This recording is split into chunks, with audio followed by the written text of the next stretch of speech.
1 minute کے اندر اندر مبارک امین اور اس کے کارندے اپنی گاڑیوں میں بیٹھ کر فرار ہو گئے۔ صفدر اور زری گل مکان کے پھاٹک میں سے باہر نکلے۔ میں اور غزالہ بھی دیوار کی اوٹ سے نکل آئے۔ دراب اور اس کی بیوی ٹھنڈے ہو چکے تھے۔ جس شخص کی توند میں نے چھرا گھونپا تھا وہ بھی راہی عدم ہو چکا تھا۔ صفدر نے کہا، شاہ جہاں صاحب، ہم کو یہاں سے نکل جانا چاہیے، پولیس اسی طرف آ رہی ہے۔ میں نے زری سے کہا کہ وہ گلسوم کو اندر سے لے آئے۔ زری اندرونی حصے کی طرف لپکا۔ اسی دوران میں بوڑھے دراب کی بہو بدر اور بیٹی رتابہ باہر نکل آئیں۔ انہوں نے بڈھے بڈھی کی لاشیں دیکھی تو بلند آواز میں وائے ویلا کرنے لگی۔ رتابہ باپ کی لاش سے لپٹ لپٹ کر رو رہی تھی۔ اچانک مجھے اندازہ ہوا کہ پولیس کی گاڑیاں ہماری طرف آنے کے بجائے آگے نکل گئی ہیں۔ اس کا مطلب تھا کہ ہم پولیس کے فوری خطرے سے محفوظ ہو گئے ہیں۔ پولیس کی گاڑیاں آگے کیوں نکل گئی تھیں؟ اس کی ایک وجہ تو یہ ہو سکتی تھی کہ وہ اس طرف آ ہی نہیں رہی تھی۔ مبارک امین کے ساتھی صرف گاڑیوں کی آوازیں سن کر ہی خوفزدہ ہو گئے تھے۔ دوسری صورت یہ ہو سکتی تھی کہ پولیس کی گاڑیوں نے مبارک اور اس کے ساتھیوں کو فرار ہوتے دیکھ لیا ہو اور ان کے پیچھے لگ گئی ہو۔ بہرحال یہ صورتحال ہمارے لیے بڑی موزوں تھی۔ ہم بآسانی یہاں سے رفو چکر ہو سکتے تھے۔ میری سمجھ میں ابھی تک یہ بات نہیں آئی تھی کہ بوڑھے نے مجھ پر حملہ کیوں کیا تھا۔ ہم نے تو اس کی پریشانی کو اپنی پریشانی بنا رکھا تھا۔ اس کے روتے بلکتے پوتے کو اس کی ماں سے ملانے کے لیے اپنی جان مصیبت میں ڈالی تھی۔ وہ ہمارا احسان مند نہ ہوتا مگر یوں پیٹ پیچھے وار تو نہ کرتا۔ گھر کے اندر ایک واٹر کولر موجود تھا۔ میں نے غزالہ سے کہا کہ وہ واٹر کولر میں پانی بھر کر لے آئے کیونکہ ہمیں یہاں سے نکلنا ہے اور راستے میں پانی کی ضرورت پیش آ سکتی ہے۔ غزالہ آگے بڑھی تو گلسوم نے اسے زبردستی روک دیا۔ نہیں، ام خود پانی لائے گا، اس نے کہا اور تیزی سے اندر چلی گئی۔ غزالہ نے رحم آمیز نظروں سے بدر اور رتابہ کی طرف دیکھا۔ اب وہ مکمل طور پر بے آسرا تھی۔ یہاں ان کے ساتھ کچھ بھی ہو سکتا تھا۔ جلال، مبارک امین، پولیس، سب ان کو آڑے ہاتھوں لے سکتے تھے۔ غزالہ نے مجھ سے کہا، کیا ایسا نہیں ہو سکتا کہ یہ لوگ بھی یہاں سے ہمارے ساتھ ہی نکل جائیں؟ صفدر نے غزالہ کی تائید کی، میرا بھی یہی خیال ہے، یہ تنہا عورتیں یہاں بری طرح پھنس کے رہ جائیں گی۔ بدر بیدم سی ہو کر زمین پر بیٹھ گئی۔ وہ رونے کے ساتھ ساتھ دونوں ہاتھوں سے اپنا ٹخنا بھی دبا رہی تھی۔ چہرے پر سخت تکلیف کے آثار تھے۔ غزالہ نے بتایا کہ فائرنگ شروع ہونے سے پہلے بدر خوفزدہ ہو کر بچوں کی طرف بھاگی اور پاؤں مڑ جانے سے گر گئی تھی۔ غزالہ نے بتایا کہ اس کے پاؤں میں شدید موچ آئی ہے۔ اسی دوران میں بدر کے بچے بھی ڈرے سہمے موقع پر پہنچ گئے۔ دادا دادی کی لاشیں دیکھ کر دونوں بڑے بچے رونے لگے۔ چھوٹے بچے اس وجہ سے رونے لگے کہ ان کی ماں اور پھپھی رو رہی تھیں۔ اچانک مجھے جوزف کا خیال آیا۔ اس کے ہاتھ بدستور زنجیر میں بندھے ہوئے تھے اور اسے ہم نے کمرے میں مقفل کر رکھا تھا۔ میں نے کمرے کا مقفل دروازہ کھولا۔ سامنے جوزف موجود تھا مگر اس حالت میں کہ میں چونک کر رہ گیا۔ وہ اوندھے منہ فرش پر پڑا تھا۔ ایک گولی کھڑکی کا تختہ توڑ کر اندر گھس آئی تھی اور جوزف کے پہلو میں لگی تھی۔ اس کے قریب ہی خون بکھرا تھا۔ جوزف کی آنکھیں بند تھیں اور وہ غشی کسی حالت میں ہولے ہولے کرہا رہا تھا۔ میں نے اسے جھنجھوڑا مگر اس نے آنکھیں نہیں کھولی۔ اندھا دھند فائرنگ میں معلوم نہیں کس کی گولی اسے چھید گئی تھی۔ میں صفدر کو آواز دینا چاہتا تھا مگر اسی دوران میں صفدر نے مجھے آواز دی۔ وہ مجھے باہر بلا رہا تھا۔ میں باہر آیا تو صفدر نے کیلے کے درختوں کی طرف اشارہ کرتے ہوئے بتایا کہ وہاں ایک گاڑی موجود ہے، میرا خیال ہے ہم اس کو استعمال کر سکتے ہیں۔ میں صفدر کے ساتھ کیلوں کے جھنڈ میں پہنچا۔ وہاں نشیب میں واقعی ایک گاڑی موجود تھی۔ اس سے پہلے ہم ان درختوں کی طرف نہیں آئے تھے۔ معلوم نہیں یہ گاڑی کب سے یہاں کھڑی تھی۔ اس کا ڈیزائن جیپ سے ملتا جلتا تھا لیکن یہ جیپ نہیں تھی اور نہ ہی ویگن تھی۔ ان دونوں کے درمیان کی کوئی شے تھی۔ گاڑی کا ایک اگلا پہیہ کیچڑ میں دھنسا ہوا تھا۔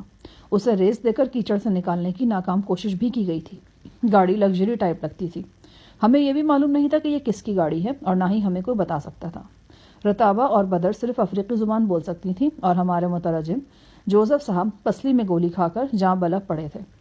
گاڑی کے اگنیشن میں چابی موجود نہیں تھی۔ صفدر نے اس کے تار جوڑے اور 2-3 منٹ کے اندر اسٹارٹ کرنے میں کامیاب ہو گیا۔ گہرے اندھیرے میں یہ کام ٹارچ کے ذریعے انجام پایا۔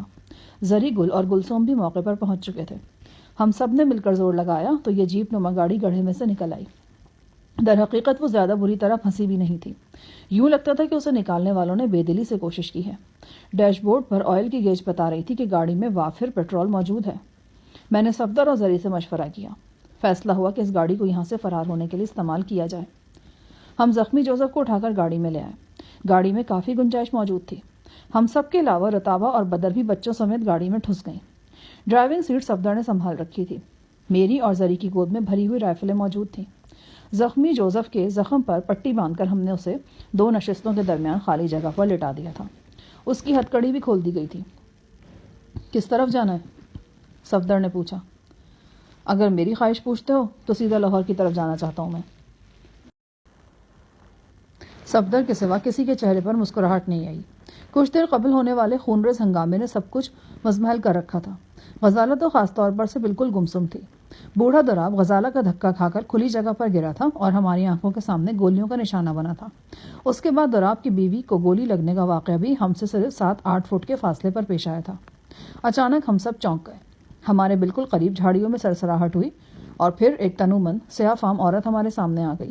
اس کا قد 6 فٹ سے شاید ہی کچھ کم ہو۔ آنکھیں روشن تھیں اور چہرے سے اس کی سخت جانی کا اظہار ہوتا تھا۔ صفدر نے رائفل اس کی طرف سیدھی کر لی۔ اس نے اپنے دونوں ہاتھوں کو حرکت دی اور ہمیں دھیرج رکھنے کو کہا۔ پھر وہ تیز قدموں سے ہمارے قریب چلی آئی۔ اس کے گلے میں سلیب چمک رہی تھی۔ وہ رازدارانہ لہجے میں بولی، میرا نام میڈم جین ہے، تم مجھے بدر کا پڑوسی سمجھ سکتے ہو۔ میرا خیال ہے کہ اس وقت بدر اور اس کے بچوں کے لیے میں بہترین پناہ گاہ فراہم کر سکتی ہوں۔ یہاں سے 2.5-3 میل کے فاصلے پر جنگل میں میرا چھوٹا بھائی رہتا ہے۔ میں بدر اور اس کے بچوں کو وہاں پہنچا دیتی ہوں۔ یہ چند دن وہاں رہیں، پھر ہم انہیں گرجے کی گاڑی میں شہر پہنچا دیں گے۔ خدا نے چاہا تو کسی کو کانوں کان خبر نہیں ہوگی۔ میں نے بدر اور رتابہ کی طرف دیکھا۔ بدر کی آنکھوں میں آنسوؤں کی نمی تھی۔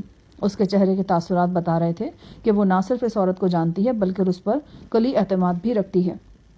شاید اس کے بس میں ہوتا تو وہ فوراً گاڑی سے اتر کر میڈم جین کے پاس جا کر کھڑی ہو جاتی۔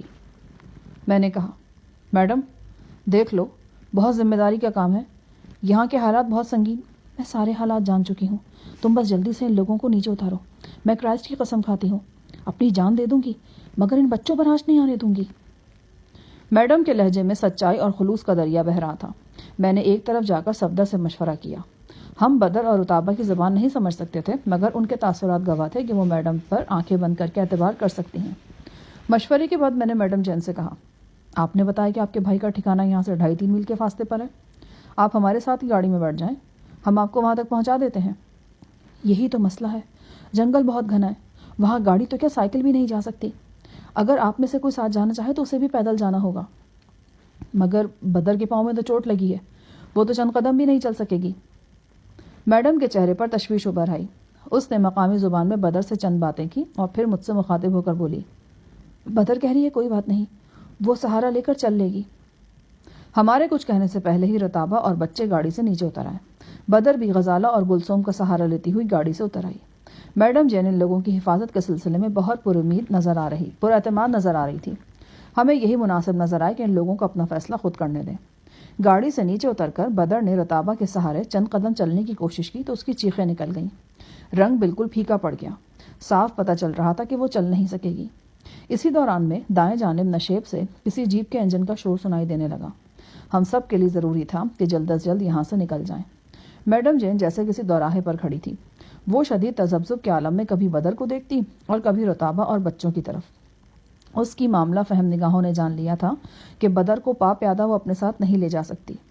چند لمحے شدید کشمکش میں رہنے کے بعد اس نے مقامی زبان میں بدر سے کچھ کہا اور پھر بدر کا سب سے چھوٹا بچہ رتابہ کی گود سے لے کر بدر کی گود میں دے دیا اور بدر سے کہا کہ وہ واپس گاڑی میں سوار ہو جائے۔ بدر کے پاس بھی اب اس کے سوا کوئی چارہ نہیں تھا۔ وہ میرے اور صفدر کے سہارے گاڑی میں سوار ہو گئی۔ وہ رو رہی تھی۔ میڈم نے اس سے تسلی بخش کلمات کہے اور پھر رتابہ اور بچوں کو لے کر تیزی سے درختوں میں گم ہو گئی۔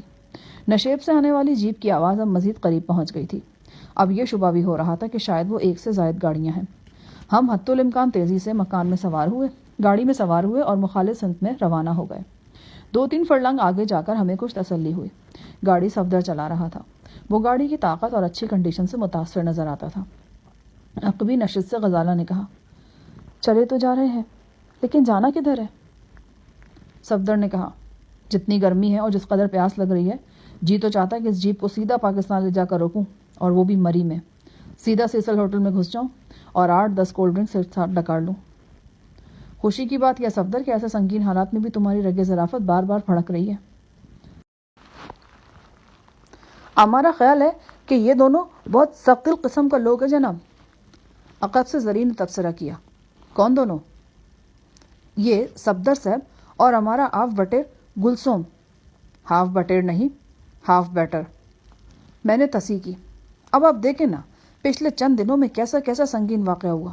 ایرانی جہاز کا ٹکڑا ٹکڑا ہو گیا، موٹے مارکوس کو صرف ایک انڈر ویئر میں پھانسی دے دیا گیا اس کی بیوی کو آدم خوروں نے پرل فارم میں گائے کے مافک ذبح فرمایا، اور ابھی تھوڑی دیر پہلے ہم نے دراب اور اس کی بیوی کا تڑپتا پھڑکتا لاش دیکھا، لیکن ان دونوں پر کوئی اثر ہی نہیں ہوا۔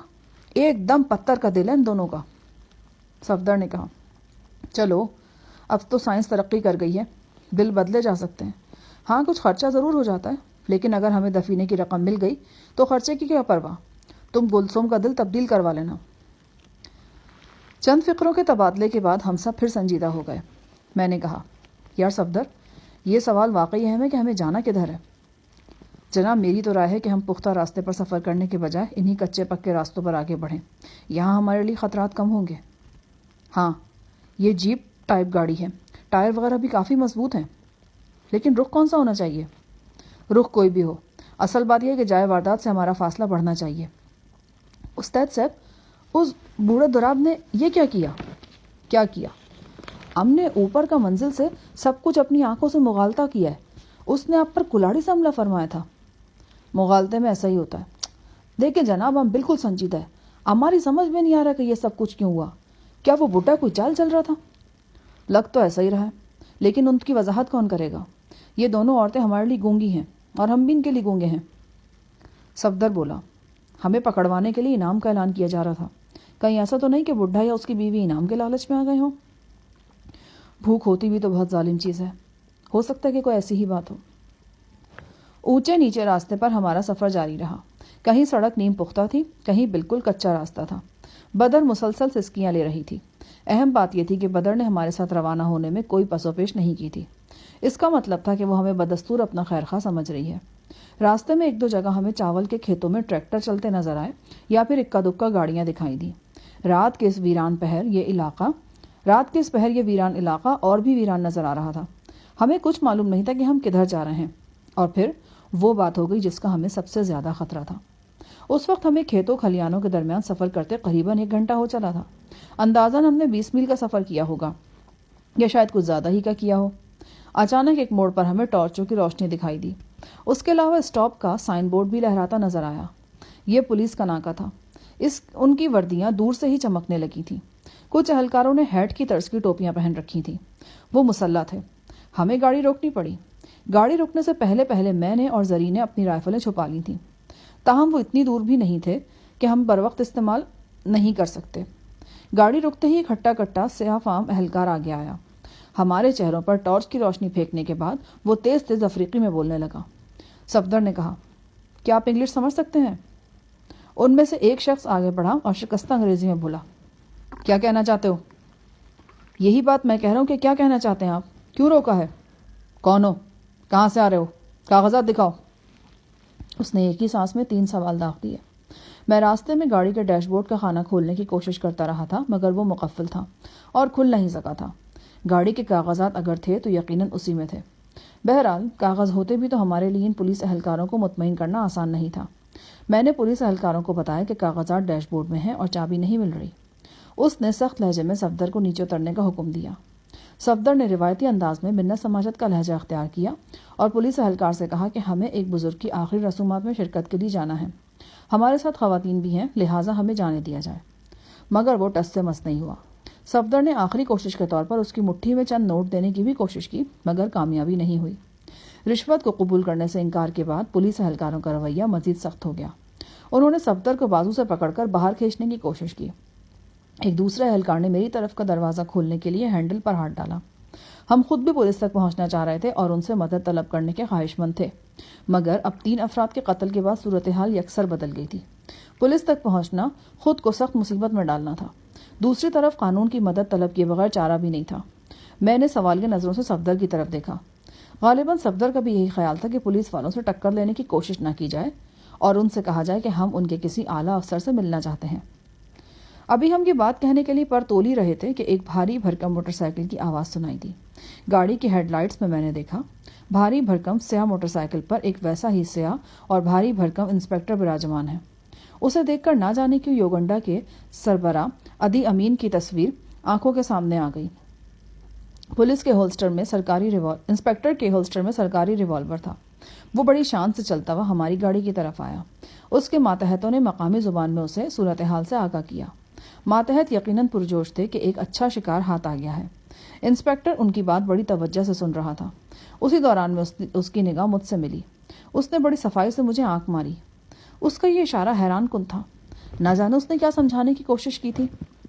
کھڑکی میں منہ ڈال کر انسپکٹر نے صفدر سے کہا، تم لوگوں کو میرے ساتھ چلنا ہوگا۔ کہاں؟ سوال کرنے کا حق میرا ہے، تمہیں صرف جواب دینے ہیں، اس نے کرخت لہجے میں کہا۔ تاہم اس کے ساتھ ہی اس نے معنی خیز انداز میں صفدر کا شانہ بھی دبا دیا۔ میں نے صفدر کو مخاطب کر کے اردو میں سرگوشی کی، میرا خیال ہے ہمیں اس موٹے انسپکٹر کے ساتھ چلنا چاہیے۔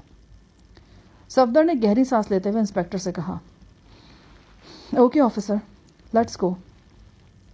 انسپکٹر نے ایک رائفل مین کو اشارہ کیا۔ وہ ہمارے ساتھ گاڑی میں گھس کر بیٹھ گیا۔ انسپکٹر نے بھاری بھرکم موٹر سائیکل اسٹارٹ کی اور ہمارے ساتھ آگے آگے چل دیا۔ قریباً 2 فرلانگ تک سیدھا جانے کے بعد ہم ایک بغلی راستے پر مڑ گئے۔ اطراف میں چائے کے کھیت تھے اور پام کے بے شمار درخت نظر آ رہے تھے، تاہم خشک سالی کے آثار ہر شے پر واضح تھے۔ کہیں کہیں کسانوں کے مخروطی چھتوں والے گول جھوپڑے دکھائی دیتے تھے۔ قریباً 20 منٹ کی مسافت کے بعد ہم ایک حویلی نما عمارت کے سامنے پہنچے۔ اس 2 منزلہ عمارت کی تعمیر میں مٹی، چونا اور لکڑی کثرت سے استعمال کی گئی تھی۔ عمارت کے وسیع احاطے میں چند گھوڑے بھی دکھائی دے رہے تھے۔ اس کے علاوہ رکھوالی کے کتے بھی چکرا رہے تھے۔ عمارت کے مین دروازے کے سامنے چرخی سے پانی کھینچنے والا ایک کنواں تھا۔ کنویں کے پاس ہی ایک نئی اسٹیشن وین کھڑی تھی۔ یہ وین کیچڑ آلود دیہی راستوں پر چل چل کر خستہ حال ہو گئی تھی۔ یہ جگہ پولیس اسٹیشن تو ہرگز نہیں تھی، جیسا کہ بعد میں معلوم ہوا یہ انسپکٹر تابش کا دولت خانہ تھا۔ حویلی نما عمارت میں پہنچتے ہی انسپکٹر تابش کا رویہ ہم سے خاصا دوستانہ ہو گیا۔ اس کے کہنے پر ہم گاڑی سے اتر آئے۔ وہ بدر کو بڑے غور سے دیکھ رہا تھا۔ اس کی چھوٹی چھوٹی آنکھوں میں پسندیدگی کی جھلک تھی۔ زری گل کے ہاتھ میں رائفل دیکھ کر بھی اس نے کسی تعجب یا پریشانی کا اظہار نہیں کیا۔ میری چھٹی حس کہہ رہی تھی کہ انسپکٹر تابش کسی غلط فہمی کا شکار ہے۔ یہ غلط فہمی کیا تھی؟ اس کا پتہ تو آنے والے وقت میں ہی چل سکتا تھا۔ گاڑی کے عقبی حصے میں زخمی جوزف کو دیکھ کر انسپکٹر کی آنکھوں میں پہلی بار حیرانی دکھائی دی۔ وہ صفدر سے مخاطب ہو کر بولا، یہ کون ہے؟ اس کے بارے میں ابھی آپ کو تفصیل سے بتاتے ہیں جناب۔ انسپکٹر کے ساتھ آنے والے پولیس اہلکاروں نے زری کے ساتھ مل کر جوزف کو اندر کمرے میں پہنچا دیا۔ ہم سب بھی اندر چلے آئے۔ بدر کو غزالہ نے سہارا دے رکھ کر اندر پہنچایا۔ عمارت میں مقیم افراد کی تعداد ٹھیک تو ہمیں بھی نہیں معلوم تھی۔ بہرحال نچلی منزل پر 2-3 نیم خواب دیدہ ملازم ہی نظر آئے۔ عمارت کی اندرونی بناوٹ اور سجاوٹ دیہاتی طرز کی تھی۔ جس کمرے میں ہم کھڑے تھے وہاں 2 چیتوں کے سروں کی ٹرافیاں سجی تھیں۔ ایک دیوار پر 2 بھالے آویزہ تھے۔ چھت پر مختلف رنگوں سے نقش و نگار بنائے گئے تھے۔ انسپکٹر نے خواتین اور بچوں کو ساتھ والے کمرے میں بھیج دیا۔ ہم بیت کے بنے صوفوں پر بیٹھ گئے۔ زری گل جوزف کے پاس ہی تھا اور ایک گھریلو ملازم کے ساتھ مل کر اس کی مرہم پٹی کر رہا تھا۔ جوزف مکمل طور پر بے ہوش تھا۔ انسپکٹر تابش واجبی سے انگریزی بول لیتا تھا۔ اس نے سگریٹ سلگاتے ہوئے کہا، میرا خیال تھا کہ تم لوگ دوپہر 12-1 بجے تک پہنچ جاؤ گے۔ میں نے دوپہر 4 بجے تک تمہارا انتظار کیا، پھر گشت پر جانا پڑ گیا۔ بہرحال راستے میں کوئی تکلیف تو نہیں ہوئی تمہیں؟ نہیں، صفدر نے مختصر جواب دیا۔ لڑکی اچھی ہے اور ہماری ڈیمانڈ کے مطابق بھی ہے، اور سچی بات تو یہ کہ مبارک بھائی 5-10 ہزار زیادہ بھی مانگتے تو میں انہیں دلوا دیتا، مگر یہ باقی لوگ کس سلسلے میں آئے ہیں، اور وہ بندہ جو زخمی ہے؟ میں اب صورتحال کو کافی حد تک بھانپ چکا تھا۔ صفدر کی جگہ میں نے جواب دیا، بس اس لڑکی کے چکر میں ساری گڑبڑ ہوئی ہے۔ کچھ مقامی لوگ بیچ میں کود پڑے تھے، ہم سب بھی نظر میں آ گئے تھے۔ خطرہ تھا کہ پولیس تفتیش میں پکڑے گی۔ مبارک صاحب نے کہا کہ لڑکی لے جاؤ اور تم بھی 2-4 دن کے لیے روپوش ہو جاؤ۔ بس ہم آپ کی طرف آ گئے۔ میں نے اندھیرے میں تیر چھوڑا۔ انسپکٹر تابش کے چہرے پر پریشانی نظر آنے لگی۔ وہ بولا، مبارک بھائی سے میں نے کہا بھی تھا کہ ہمارا آپس کا تعلق کم سے کم ہونا چاہیے۔ خیر اب تم لوگ آئی گئے ہو تو ٹھیک ہے۔ پھر اسے ایک دم جوزف کا خیال آیا، مگر اس بندے کو گولی کیسے لگی؟ اس کا نام جوزف ہے، یہی ہمیں آپ کی طرف لا رہا تھا۔ راستے میں پل کے پاس کچھ لوگوں نے گھات لگا کر گولی چلا دی۔ لازمی بات ہے کہ وہی لڑکی کے خیر خواہ ہوں گے۔ ہم نے بھی جوابی فائرنگ کی۔ 1-2 بندے ان کے بھی زخمی ہوئے ہوں گے۔ یہ دونوں سفید لڑکیاں تمہاری فرینڈز ہیں؟ تابش نے غزالہ اور گلسوم کی طرف اشارہ کر کے پوچھا۔ ان میں سے ایک تو ہمارے ساتھی کی بیوی ہے اور دوسری میری فرینڈ ہے۔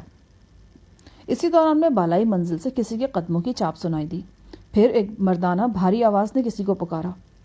تابش جلدی سے اٹھتے ہوئے بولا، اچھا میں آتا ہوں۔ وہ اپنے چوڑے شانے ہلاتا ہوا تیزی سے سیڑھیوں کی طرف گیا۔ چند قدم چل کر رکا اور صفدر سے مخاطب ہو کر انگریزی میں بولا، تم مبارک صاحب کی گاڑی اندر گیراج میں کھڑی کر دو، اس کا کھلے میں رہنا ٹھیک نہیں ہے۔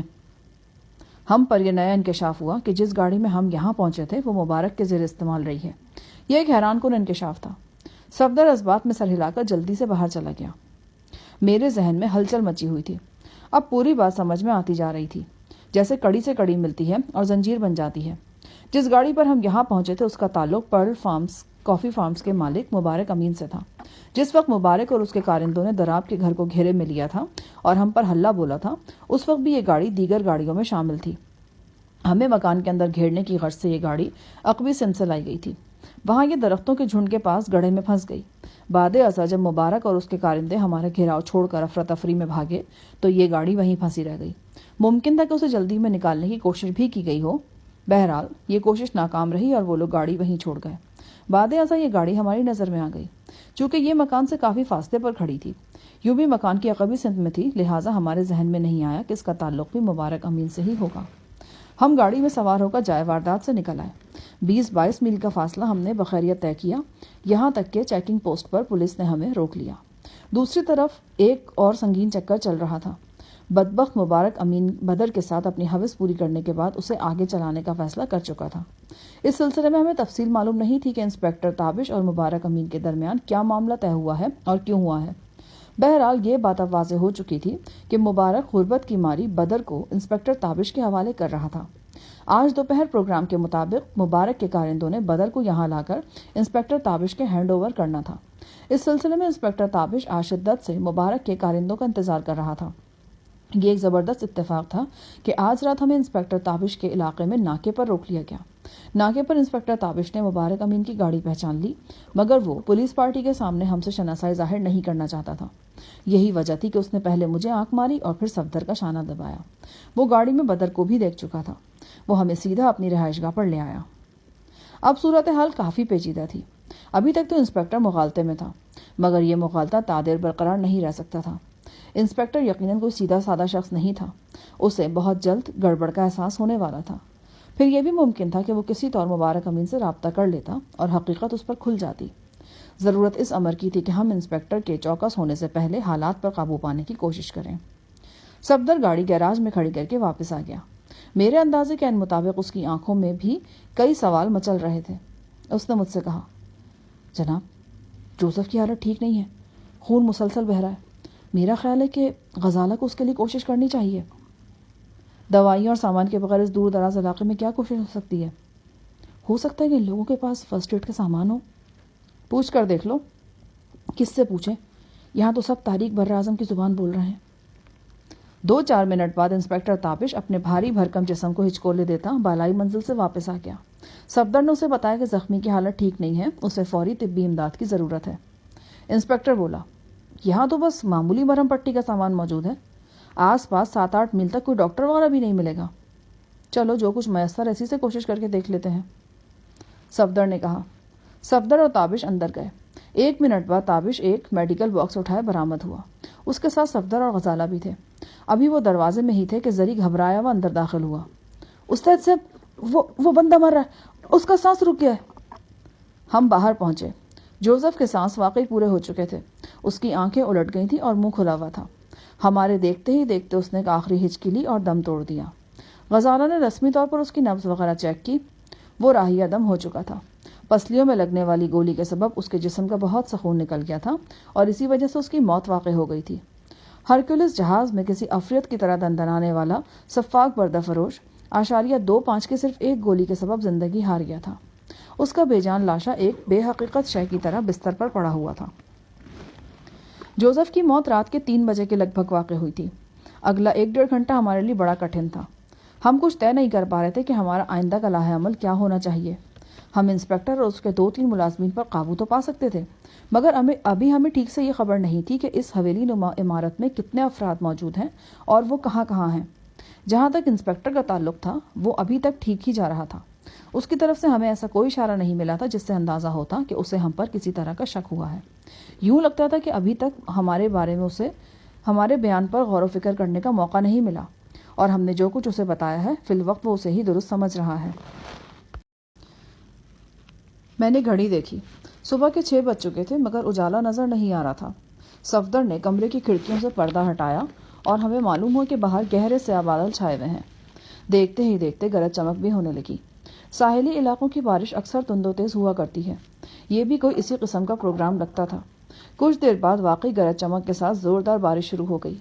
عمارت میں موجود سبھی لوگ یکے بعد دیگرے جاگ گئے اور بارش سے لطف اندوز ہونے لگے، یہاں تک کہ انسپکٹر تابش کے سنجیدہ چہرے پر بھی رونق دکھائی دینے لگی۔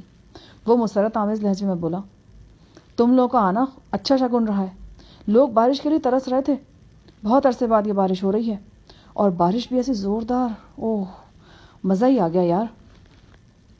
بارش کے مزے میں وہ اس بات کو بھی فراموش کر گیا تھا کہ قریبی کمرے میں ہمارے ایک ساتھی کی لاش پڑی ہے اور ابھی ہمیں اس کی تجہیز و تکفین بھی کرنی ہے، بلکہ تابش سمیت کسی کو بھی احساس نہیں تھا کہ عمارت میں ایک بندے کی لاش موجود ہے۔ سب لوگ باہر صحن میں نکل آئے اور اپنے بالائی لباس اتار کر نہانے لگے۔ ہمارے اندیشے کے عین مطابق اس عمارت میں کافی افراد موجود تھے۔ تعجب کی بات یہ تھی کہ ان میں کچھ سیاہ فام مرد و زن بھی تھے۔ یہ لوگ عمارت کی بالائی منزل پر مقیم تھے۔ ان میں 3-4 خوبرو لڑکیاں بھی شامل تھیں۔ انہوں نے گرم موسم کے پیش نظر مختصر لباس پہن رکھے تھے۔ 2-3 مرد بھی ہمیں نظر آئے۔ ان میں ایک بڑی عمر کا تھا، اس کی آنکھوں پر نظر کا چشمہ تھا اور اس کے سر کے سفید بال کندھوں تک پہنچ رہے تھے۔ اس نے آدھے بازو کی رنگ برنگی بشرٹ پہن رکھی تھی۔ ہمیں دیکھتے ہی اندازہ ہو گیا کہ یہ لوگ امریکی ہیں۔ موسم کی کروٹ پر یہ لوگ بھی خوش نظر آ رہے تھے۔ آپس میں خوش گپیاں کرتے ہوئے یہ لوگ نیچے اتر آئے اور پھر انہوں نے صحن میں نکل کر نہانا شروع کر دیا۔ یہاں کئی سیاہ فام مرد و زن پہلے سے نہا رہے تھے، یہ امریکن بھی ان میں شامل ہو گئے۔ مردوں نے بالائی لباس اتار دیے، لڑکیوں نے بھی جہاں تک ہو سکتا تھا لباس سے چھٹکارا حاصل کر لیا۔ بارش بھی بڑی دھواں دھار تھی، آسمان سے زمین کی طرف جیسے آبشار سا بہہ رہا تھا۔ پام کے بلند و بالا درخت تیز ہوا میں جھومتے تو یوں لگتا کہ مست ہو کر رقص کر رہے ہیں۔ خوبرو امریکن لڑکیوں کے لباس بھیگ کر اور بھی جان خیز ہو گئے تھے۔ وہ ایک دوسرے کے پیچھے بھاگ رہی تھی اور چیخو پکار کر رہی تھیں۔ زری گل بار بار انہیں کنکھیوں سے دیکھ لیتا اور لاہور والا پڑھ لیتا۔ پھر ایک منچلے امریکی نے بالائی منزل پر جا کر ڈیک آن کر دیا۔ دھماکہ خیز میوزک کی لہریں بادلوں کی گھنگرج کا ساتھ دینے لگی۔ امریکن لڑکیاں اور لڑکے محو رقص ہو گئے۔ نہ صرف خود محو رقص ہو گئے بلکہ انہوں نے کھینچ تان کر سیاہ فاموں کو بھی شامل کر لیا۔ زری گل اس وقت بہت سٹپٹایا جب اس نے لاہور پڑھنے کے لیے ترچھی نظر لڑکیوں پر ڈالی اور دیکھا کہ ایک سیاہ فام لڑکی بالائی لباس کے بغیر ہی محو رقص ہے۔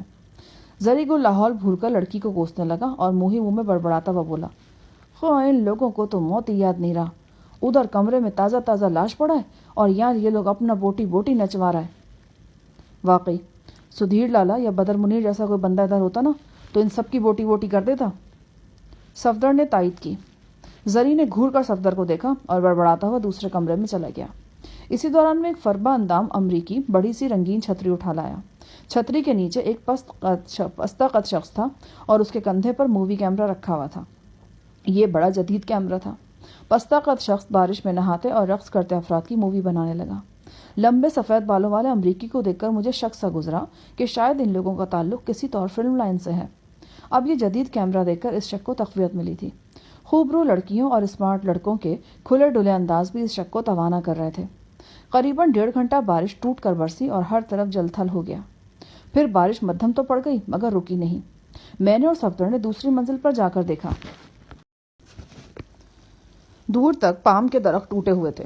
عمارت کے ارد گرد نصف فرلانگ تک بارش کا پانی کھڑا تھا اور جس راستے سے گزر کر ہم عمارت تک پہنچے تھے اس کا نام و نشان دکھائی نہیں دے رہا تھا۔ صفدر نے کہا، اب تو یہاں سے جلدی نکلا بھی نہیں جا سکتا، چلو 1-2 روز آرام کر لیتے ہیں یہاں، زری کو بھی تسلی سے لاہور پڑھنے کا موقع مل جائے گا۔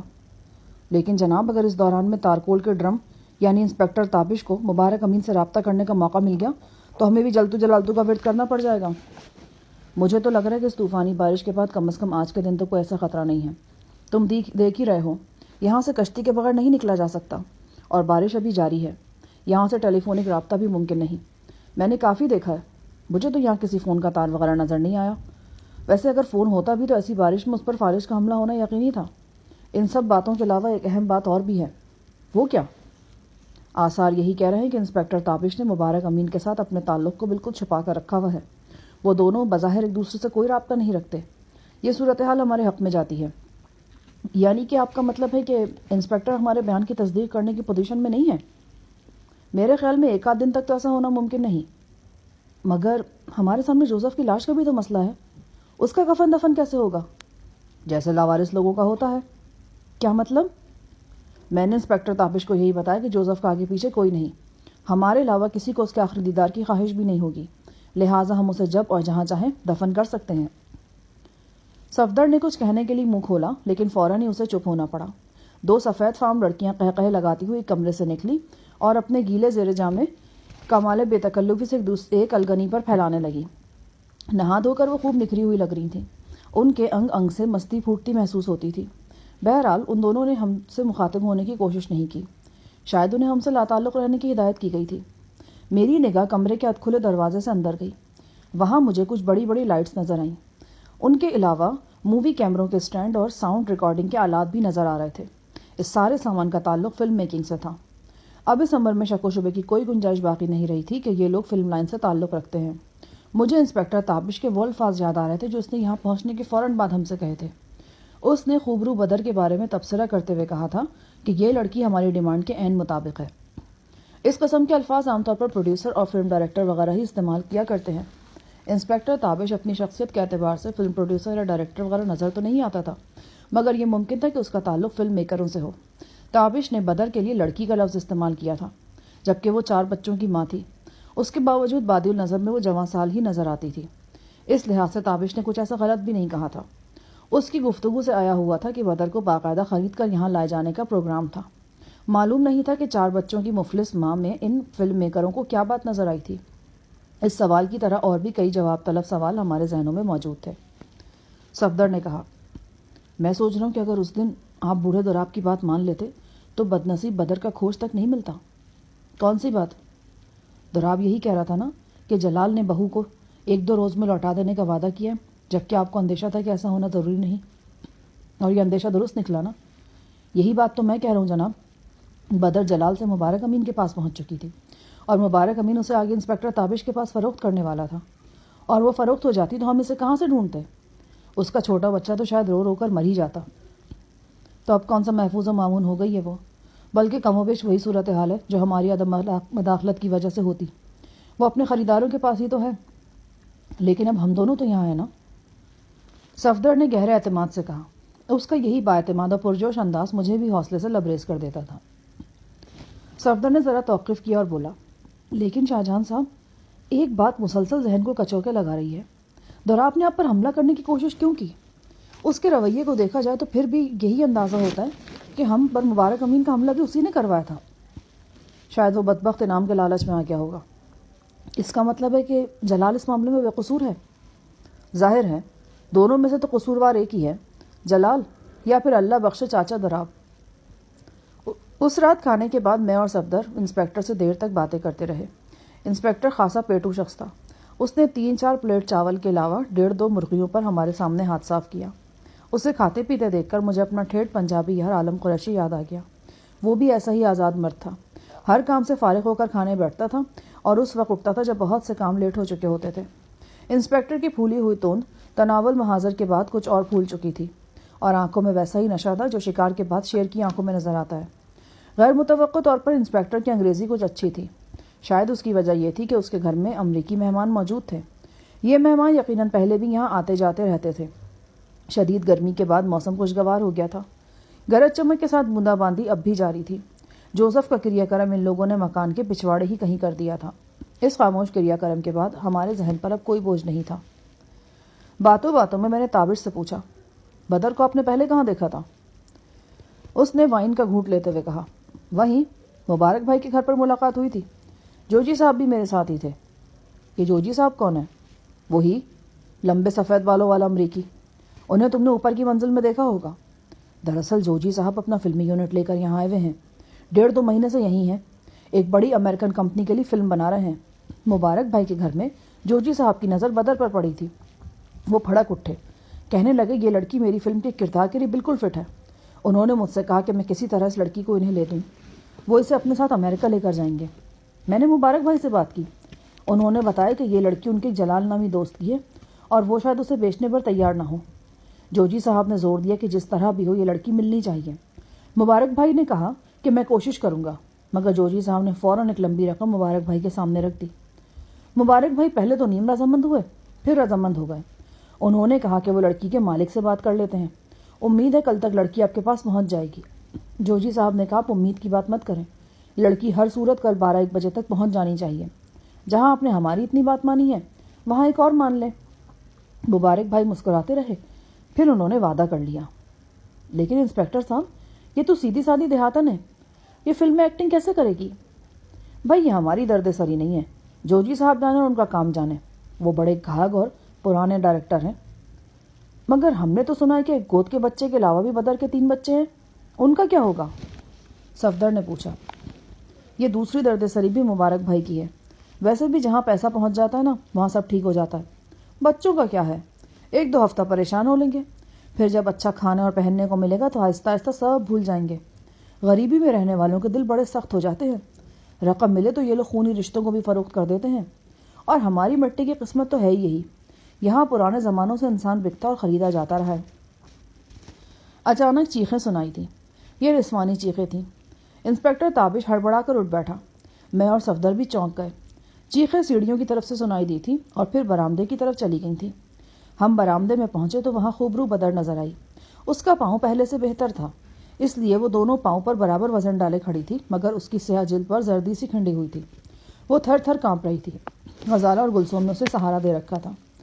میں نے غزالہ سے پوچھا کیسے کیا ہوا، تو وہ بولی کہ بچے کے دھلے ہوئے کپڑے تار پر پھیلانے اوپر بالکنی میں گئی تھی، وہاں پتہ نہیں کیا دیکھا کہ چیختی ہوئی نیچے آ گئی۔ میں نے اس سے پوچھا کہ ہوا کیا۔ وہ خوفزدہ انداز میں بالکنی کی طرف اشارے کرنے لگی اور فر فر افریقی بولنے لگی۔ اس کے اشاروں سے بس یہی بات سمجھ میں آئی کہ اس نے وہاں کوئی ڈرانے والا منظر دیکھا ہے، شاید کوئی لڑائی وغیرہ ہو رہی تھی۔ چند لمحے بعد جوجی صاحب اور ان کا امریکی ساتھی غصے میں بھنائے ہوئے وہاں پہنچ گئے اور جوجی صاحب بدر پر چلانے لگے۔ وہ انگریزی میں بکواس فرما رہے تھے۔ انہوں نے بدر کو سخت برا بھلا کہا اور پوچھا کہ اس نے اندر کمرے میں تاکہ جھانکی کیوں کی۔ وہ بھلا انگریزی ڈانٹ ڈپٹ کا کیا جواب دیتی؟ بدر کی خبر لینے کے بعد جوجی صاحب انسپکٹر تابش سے احتجاج کرنے لگے۔ مسٹر تابش، اس طرح تو ہماری پرائیویسی ختم ہو کر رہ جائے گی۔ اگر ان سب لوگوں نے یہاں ٹھہرنا ہی ہے تو پھر آپ انہیں 1-2 کمروں تک محدود رکھیں، یہ کوئی بات نہیں کہ جہاں جی چاہے منہ اٹھا کر چلے آئیں۔ آپ فکر نہیں کریں جوجی صاحب، آئندہ ایسا نہیں ہوگا، میں بھی بندوبست کر دیتا ہوں۔ جوجی سنکیوں کی طرح سر ہلاتا ہوا اوپر چلا گیا۔ انسپکٹر بدر کو مقامی زبان میں سمجھانے بجھانے لگا۔ اس نے ہم سے بھی کہا کہ ہم صرف نچلی منزل تک محدود رہیں، بلکہ بہتر ہے کہ برآمدے کی طرف بھی نہ آئیں۔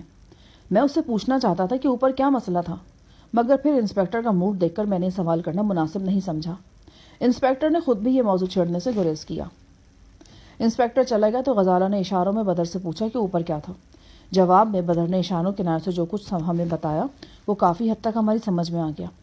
پہلی بار مجھے اندازہ ہوا کہ ہم اشاروں کنارے کی زبان میں بھی کافی کچھ بدر سے پوچھ سکتے ہیں۔ بدر نے اشاروں میں بتایا کہ اوپر 2 مرد ایک عورت سے زبردستی کر رہے تھے، وہ اس کے کپڑے پھاڑنے کی کوشش میں تھے۔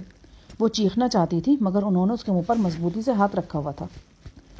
ہم سب سوچ میں پڑ گئے، یہ کیا چکر تھا؟ جس وقت بدر کی خوفزدہ چیخوں کی آواز آئی ہم بھی یہیں موجود تھے۔ اگر بالائی منزل کے کسی کمرے میں کسی عورت کے ساتھ دست درازی ہو رہی تھی تو ہمیں کیوں نہیں معلوم ہوا؟ اچھاڑ پچھاڑ کی آوازیں آنی چاہیے تھیں، یا پھر ایک آدھ چیخیں سنائی دے جاتی۔ شاہجہاں صاحب، کہیں یہ بھی کوئی فلم کا ہی منظر نہ ہو؟ ہاں یار، میرا ذہن بھی ادھر ہی جا رہا ہے، ممکن ہے یہ لوگ کوئی ریہرسل وغیرہ کر رہے ہوں۔ یقیناً ایسا ہی ہوگا جناب، صفدر نے کہا۔ بدر کا خوف کم ہو گیا مگر چہرہ ابھی تک مختیر تھا۔ میں نے کہا، اس ہنگامے سے کوئی فائدہ ہوا ہو یا نہیں ہوا، مگر ایک بات کا پتہ ضرور چل گیا ہے، ہم بدر سے اشاروں میں بات کر سکتے ہیں، یہ کافی ذہانت سے جواب دیتی ہے۔ غزالہ بولی، شاہجہاں آپ ٹھیک کہہ رہے ہیں، میں آج کافی دیر اس سے باتیں کرتی رہی ہوں، میں نے اس سے اس کے سسر کے بارے میں پوچھا ہے۔ یہ سسر کیا ہوتی ہے؟ زری نے پوچھا۔ یہ ہوتی نہیں، ہوتا ہے، غزالہ دوراب کی بات کر رہی ہے۔ زری نے اوپر نیچے سر ہلایا۔ میں نے بدر سے پوچھا تھا کہ دوراب نے ہم پر کلاڑی سے حملہ کیوں کیا، ہم تو تم لوگوں کی مدد کر رہے تھے۔ جب بدر کے جوابی اشاروں سے پتہ چلا کہ ٹیکسی کار کے اوپر لاؤڈ اسپیکر رکھ کر علاقے میں جو اعلان کیا گیا تھا، اس اعلان کی وجہ سے بوڑھا لالچ میں آ گیا تھا۔ اس نے خود جا کر مبارک امین کے ایک ملازم کو بتایا کہ جن کے بارے میں اعلان کیا جا رہا ہے وہ اس کے گھر میں موجود ہیں۔ لیکن عام تو صفدر صاحب کو گھر میں نگراں چھوڑ کے گیا تھا، تو بوڑھا باہر کیسے نکلا؟ زری نے نکتہ اٹھایا۔ میں نے سوالیہ نظروں سے صفدر کی طرف دیکھا۔ صفدر بولا، اب مجھے لگ رہا ہے کہ شاید مجھے سے غلطی ہوئی ہے۔ کیا مطلب؟ جس طرح آپ لوگ دراب کی طرف سے مطمئن تھے؟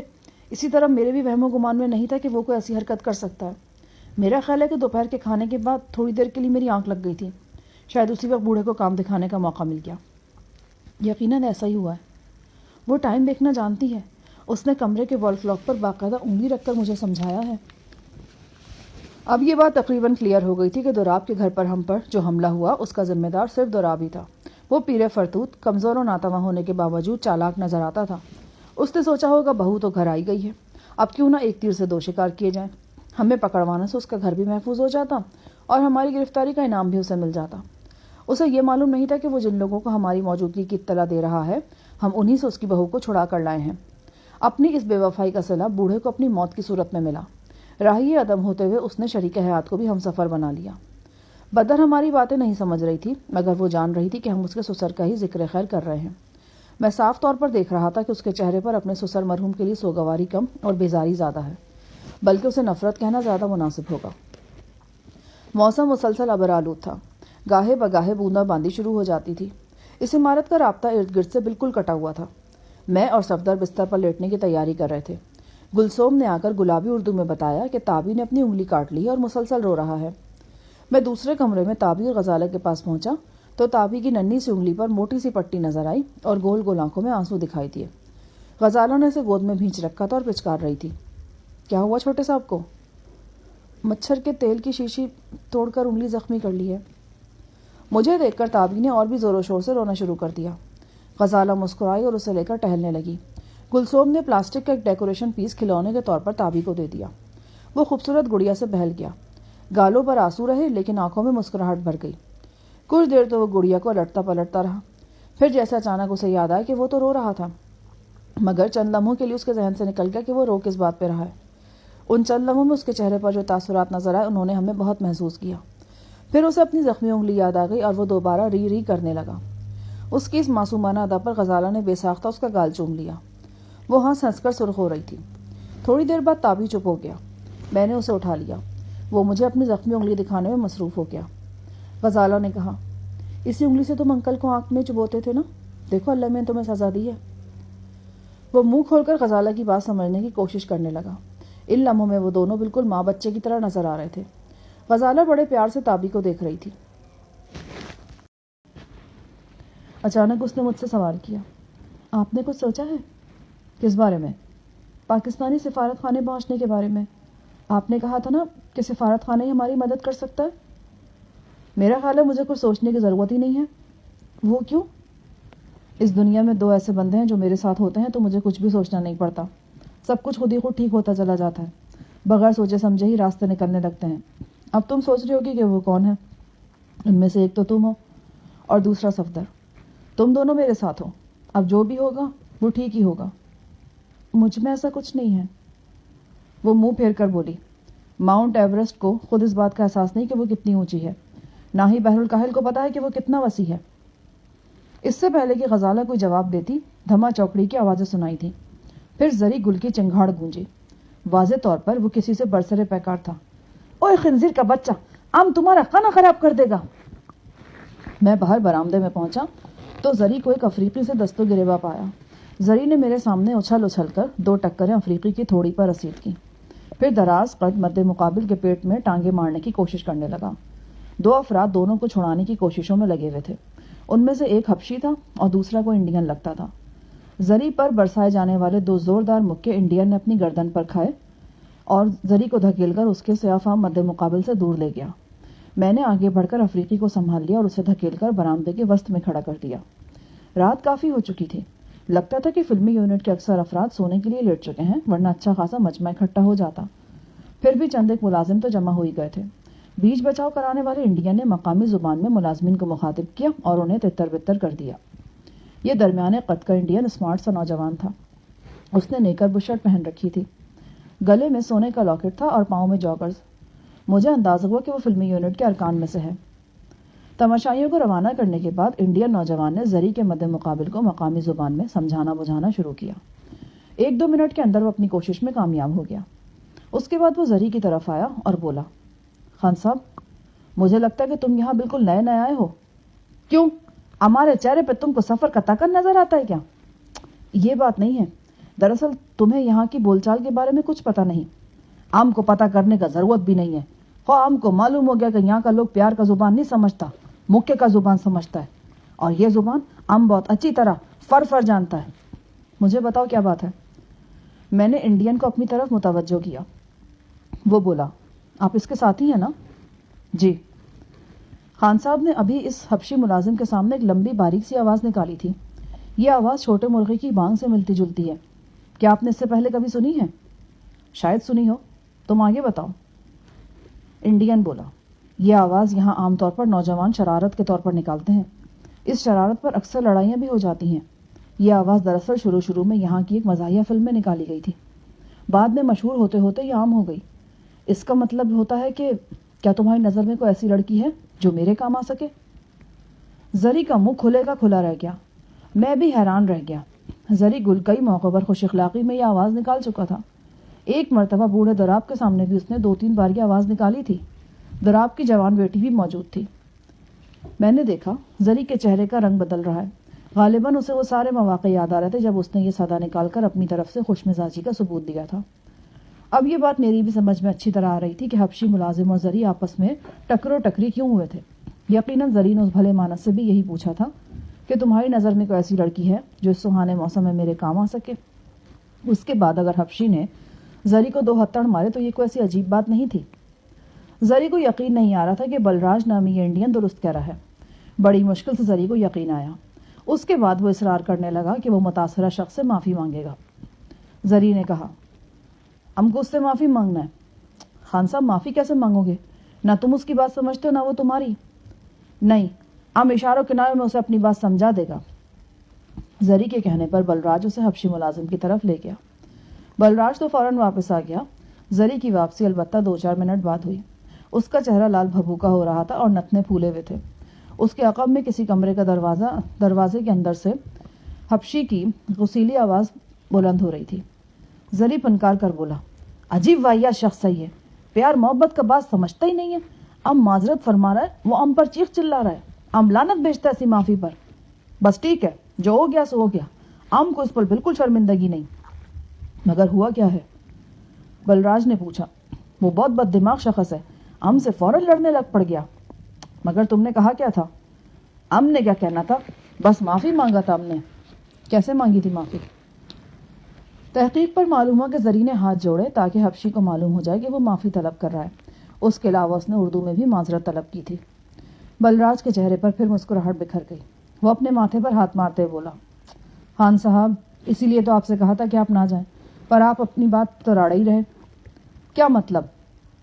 یہی تو مصیبت ہے، ہمارے ہاں ہاتھ جوڑنے کا مطلب معافی ہوتا ہے نا، مگر یہاں اس کا مطلب یہ ہوتا ہے کہ تم نے میرے ساتھ سخت زیادتی کی، میں یہاں اپنا بدلہ نہیں لے سکا، مگر میں وعدہ کرتا ہوں کہ قیامت کے روز تمہارے سینے پر چڑھ کر اپنا حساب چکاؤں گا۔ آپ مذاق تو نہیں کر رہا؟ میں 100% سچ کہہ رہا ہوں جناب۔ زری کا چہرہ ایک بار پھر فق ہو گیا۔ بلراج نے اس کے کندھے پر ہاتھ مارتے ہوئے کہا، چلو، نراش ہونے کی کوئی بات نہیں، میں خود تم دونوں کی صلح کرا دیتا ہوں۔ وہ زری کو لے کر حبشی ملازم کی طرف چلا گیا۔ وہ رات سکون سے ہی گزری۔ بارش کا زور ٹوٹ گیا تھا مگر بوندا باندی رات بھر جاری رہی۔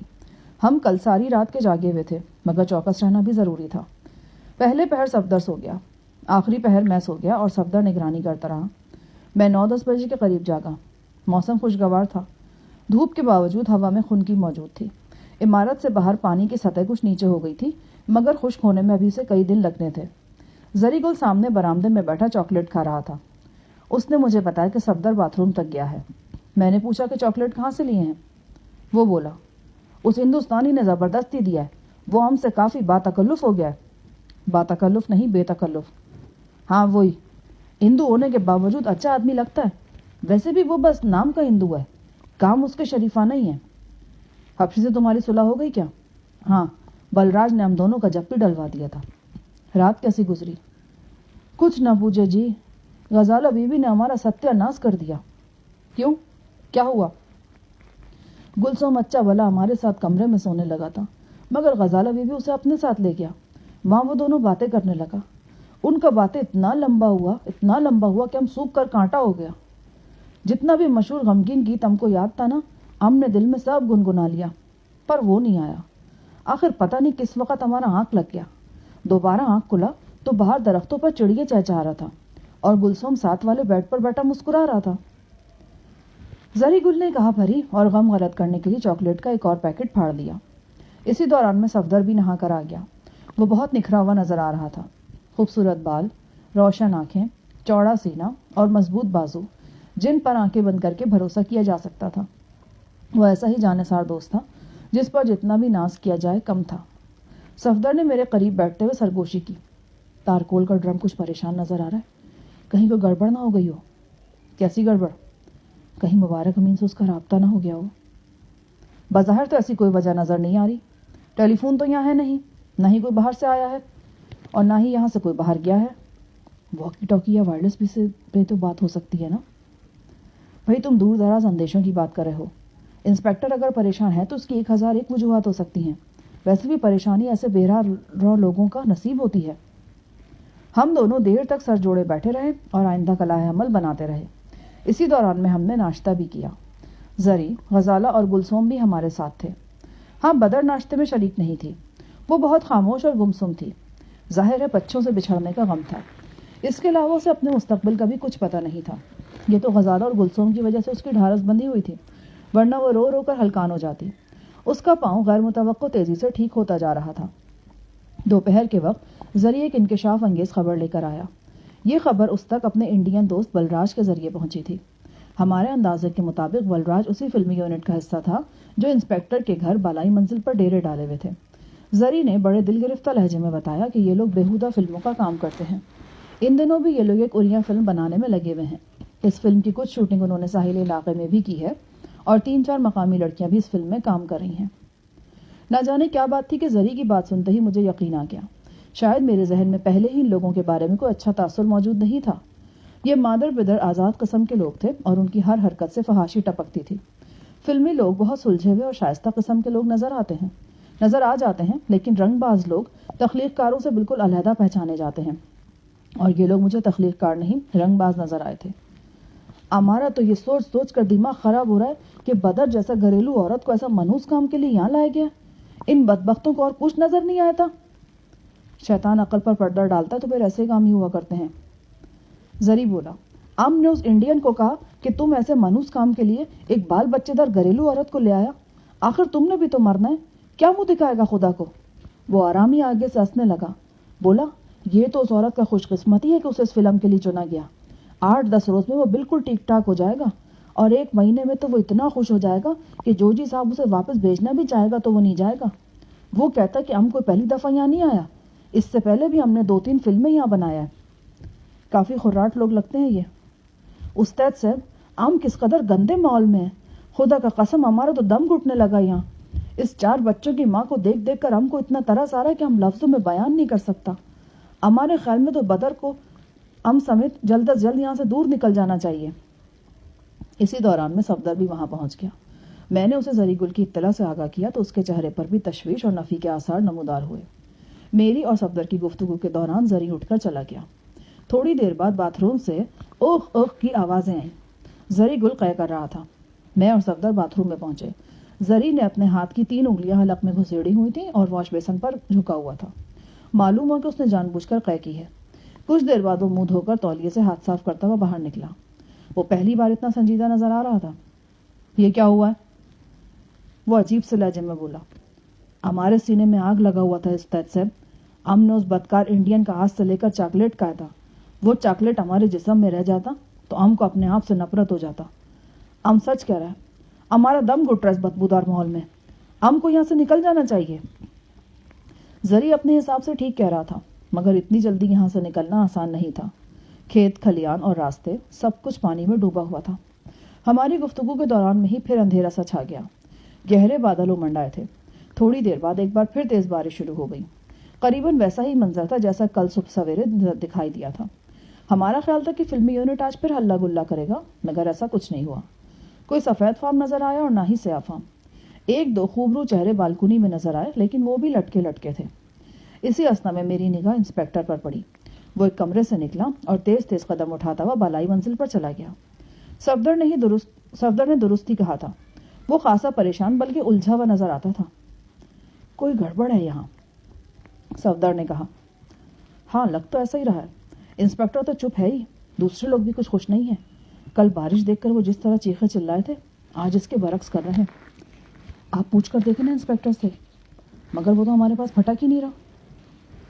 اوپر کی منزل میں ہلچل نظر آ رہی تھی، دروازے کھل رہے تھے، بند ہو رہے تھے، فرش سے چھت تک قدموں کی چاپ سنائی دے رہی تھی۔ ہم کنکھیوں سے اس کارروائی کو دیکھتے رہے۔ جلدی ہمیں اندازہ ہو گیا کہ پریشانی کے عالم میں کچھ تلاش کیا جا رہا ہے۔ پھر یہ تلاش بالائی منزل سے نچلی منزل پر آ گئی۔ ہمارے کمروں کو بھی کھنگالا گیا، ہر کونے خدرے میں جھانکا گیا۔ میں نے انسپکٹر سے پوچھا تو اس نے بتایا کہ قیمتی کیمرہ نہیں مل رہا۔ اس کے ساتھ ہی اس نے معذرت بھی کی کہ انہوں نے ہمارے کمروں کی تلاشی بھی لی ہے۔ وہ بولا، ہم سوچ رہے تھے کہ شاید کسی ملازم نے یہ حرکت کی ہو اور کیمرہ کسی ایسی جگہ چھپا دیا ہو جہاں ہمارا دھیان ہی نہ جائے۔ کب گم ہوا ہے کیمرہ؟ صفدر نے پوچھا۔ کل شام تک تو تھا، تابش نے گول مول جواب دیا۔ کل شام سے تو کوئی یہاں سے گیا ہے اور نہ ہی آیا ہے، یہی بات تو پریشان کن ہے۔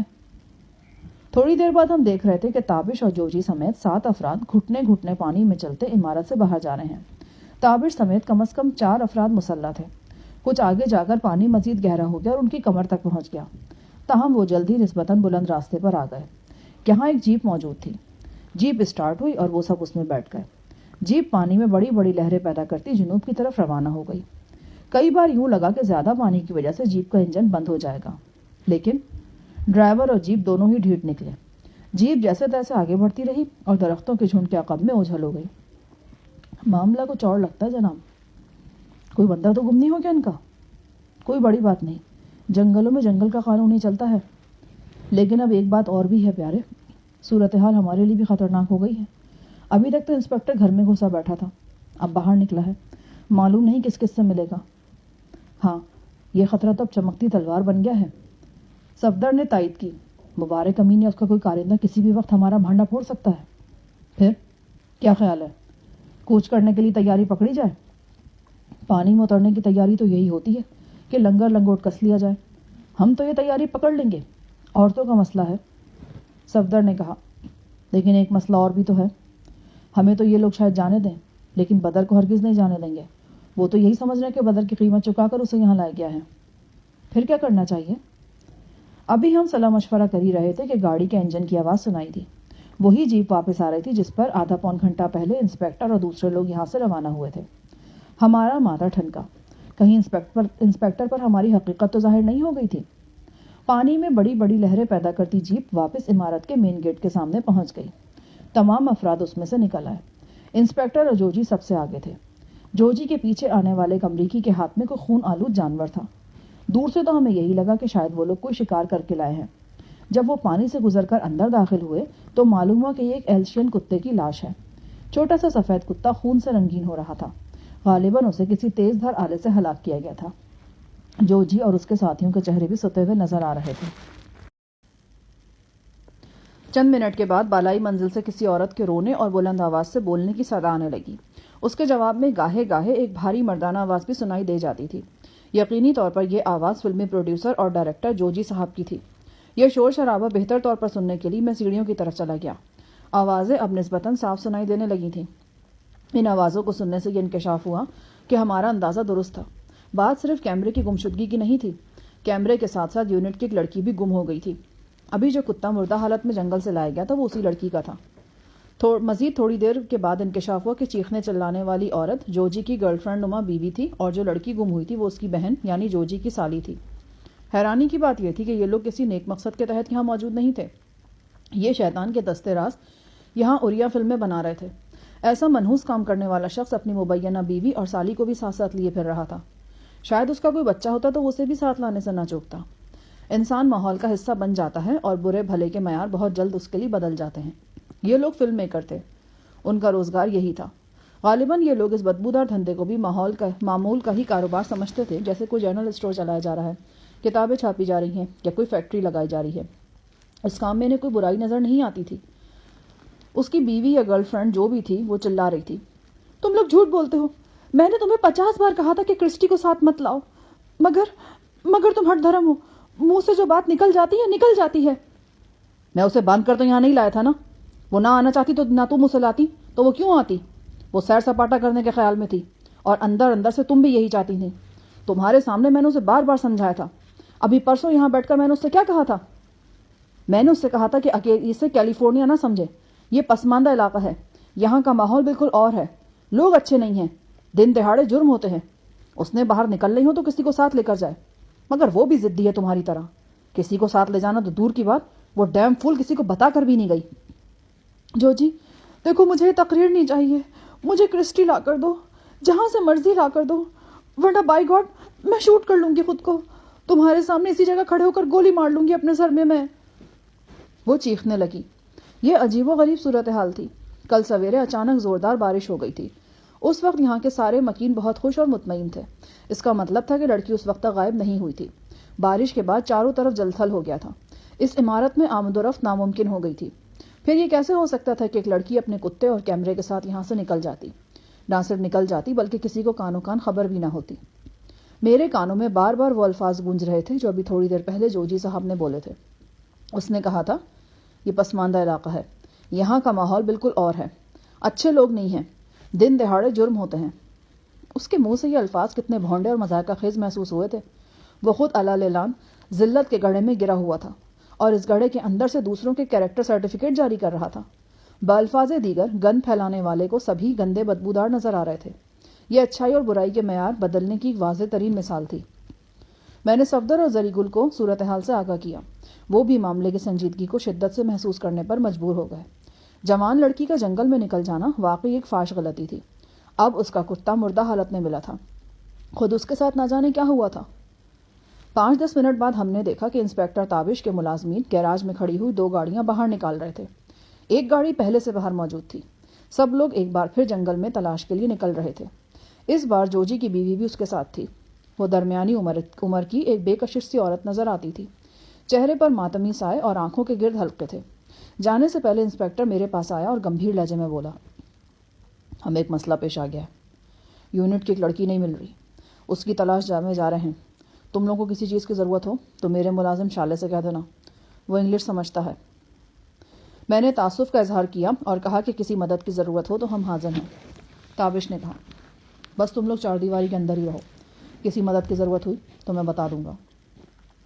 وہ لوگ افراتفری میں وہاں سے چلے گئے. تینوں گاڑیاں 3 مختلف اطراف میں روانہ ہوئی تھیں. انڈین بلراج ساتھ نہیں گیا تھا.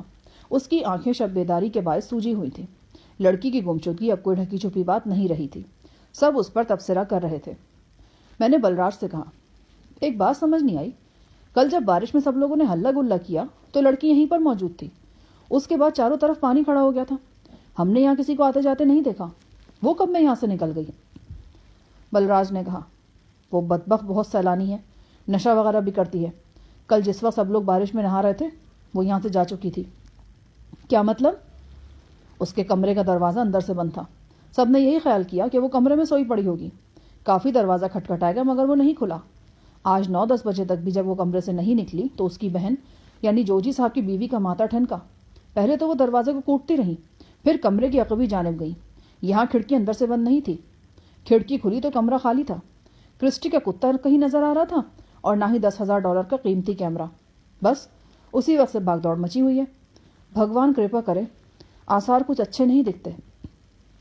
کیمرہ غائب ہونے سے کیا مطلب ہے؟ صفدر نے پوچھا. وہ تو کرسٹی ہی لے کر گئی ہوگی.